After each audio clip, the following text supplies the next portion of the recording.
En este video se explicará el laboratorio AXIS-Draw para la asignatura de microcontroladores dictada por el ingeniero Hilbert Ruge. Este laboratorio fue realizado por los estudiantes Camilo Fernández, Juan Pablo González y Nicolás Hortatis.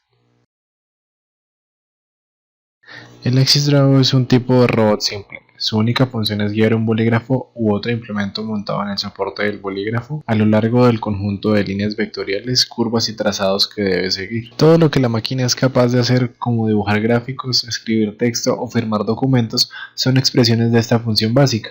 Es capaz de dibujar esencialmente cualquier cosa que se pueda componer a partir de un conjunto de líneas. La AXIS-Draw es una máquina extremadamente versátil, diseñada para satisfacer una amplia variedad de necesidades diarias sencillas o especializadas de dibujo y escritura. Puede usarse para casi cualquier tarea que normalmente se realice con un lápiz de mano. Los usos más comunes son como una máquina para firmar cheques, diplomas, entre otros. La gran ventaja que supone esta máquina es que puede repetir movimientos con perfecta exactitud una gran cantidad de veces, algo que para un humano es imposible. En el diagrama de bloques podemos observar primero el teclado, el cual consta de 5 botones, arriba, abajo, derecha, izquierda y un botón central para subir y bajar el esfero según sea su estado actual. El teclado se conecta al microcontrolador mediante 5 líneas al puerto A. El microcontrolador funciona con un cristal de cuarzo de 4 MHz. Este se encarga de comprobar secuencialmente cuál botón ha sido presionado y cuál es su correspondiente movimiento. Del PIC salen 8 conexiones del puerto B, 4 para el driver de un motor paso a paso y otros 4 para otro driver de motor paso a paso. También sale por el puerto C en el pin 0 la señal PWM necesaria para el funcionamiento del servomotor. El servomotor se encuentra polarizado por separado y del PIC solo recibe la señal de PWM. Las drivers tienen como función aislar los motores paso a paso del microcontrolador, debido a que estos necesitan diferentes niveles de corriente. Finalmente, los drivers se conectan a los motores paso a paso a través de 4 conexiones.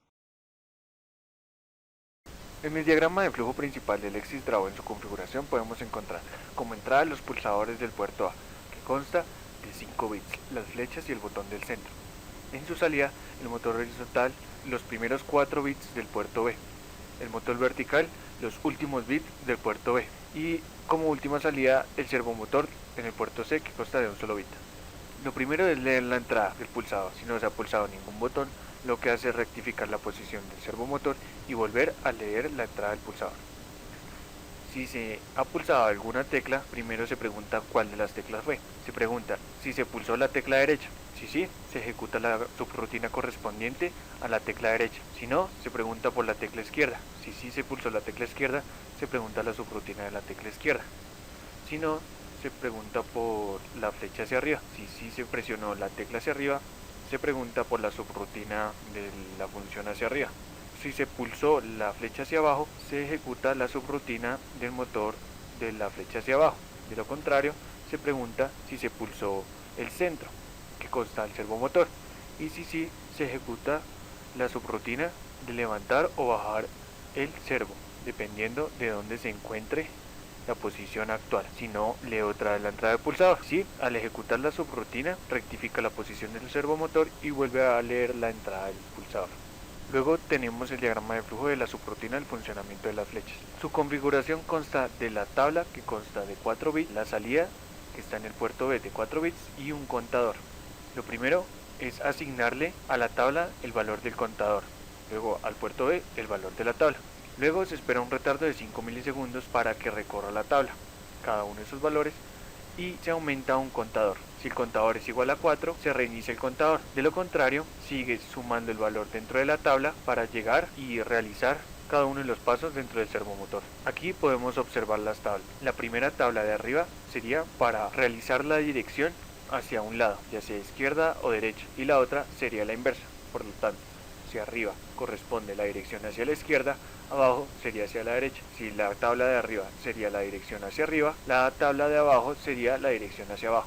Por último, tenemos el diagrama de flujo de la función, la subrutina servomotor. En su configuración tenemos como entrada el pulsador, que es la tecla del centro, en salida el servomotor y una variable llamada 0. Lo primero es leer el pulsador. Si el pulsador es igual a 0, se pregunta. Si el pulsador es igual a 0, Si sí, se verifica en qué posición está el servo. Se pregunta si el servo es la variable que normalmente se tiene para sumar, tener cada uno de los pasos de la rutina, esté en un ángulo 0 o sea igual a 1 para estar en un ángulo de 90 o sea igual a 2 por desbordamiento y volver al servo igual a 0.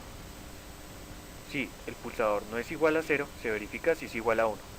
Si sí, se hace una suma de la variable servo. Si no, se dirige una vez a rectificar la posición del servo. Si el servo igualmente a la anterior vez, se verifica si servo está en la posición 0 para que sea una salida de 0 grados, si servo es igual a 1 para que sea una salida de 90 grados, o si servo es igual a 2 para volver a servo igual a 0 y volver a una salida de 0 grados. Por último, ir al proceso final y terminamos con los diagramas de flujo.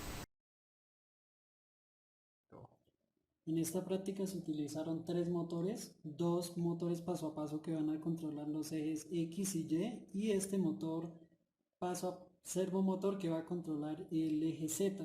Entonces, este motor va a controlar el eje X que va a controlar el recorrido del esfero, este motor va a controlar el recorrido en el eje Y el servomotor que está en el eje Z va a subir o a bajar el esfero para no rayar cuando se termina de dibujar. Este sistema entonces permite fácil retiro de la hoja. Simplemente levantamos el esfero y podemos cambiar la hoja a gusto.